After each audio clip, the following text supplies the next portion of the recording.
Dani Moraes caiu, Mazola levou no fundo, Ricardo Xavier é gol!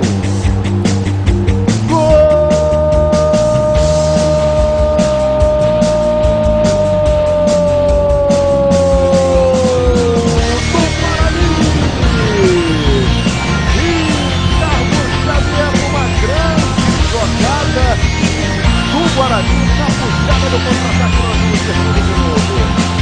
Aí o Mário Lúcio, o Mazola abriu, aí o Dani Moraes caiu na marcação, caiu, deu isso.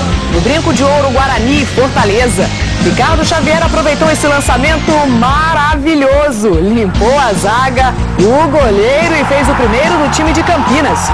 Belo gol, Ricardo. O Guarani começou bem e logo fez 1-0 com o Ricardo Xavier. A vice-liderança continua com o Guarani, de Kaique para Ricardo Xavier, 1-0 sobre o ABC de Natal. O Guarani sai na frente com o gol de Ricardo Xavier.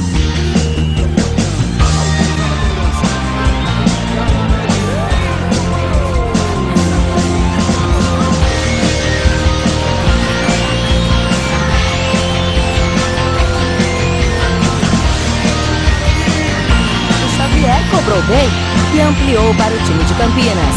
3-1.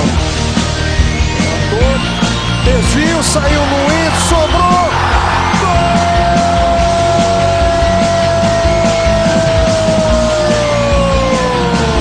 do Guarani!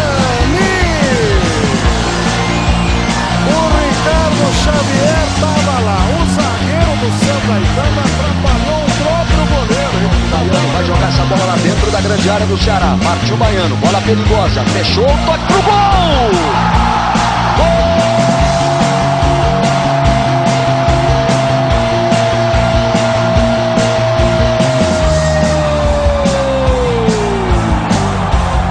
É de Ricardo Xavier, é do Guarani. 29 minutos do segundo tempo. E essa o Ricardo Xavier ganhou na defesa do Ceará inteirinha. O Diego vem saindo, o Anderson está na marcação e o Xavier dá uma casquinha de cabeça na bola, de costas pro gol inclusive. Faz o passe pro Ricardo Xavier, invadiu, bateu o Ricardo pro gol!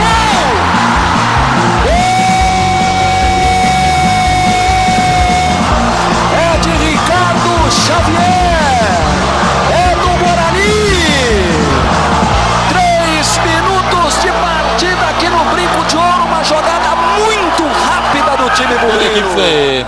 Não é a equipe completa se não tiver a torcida.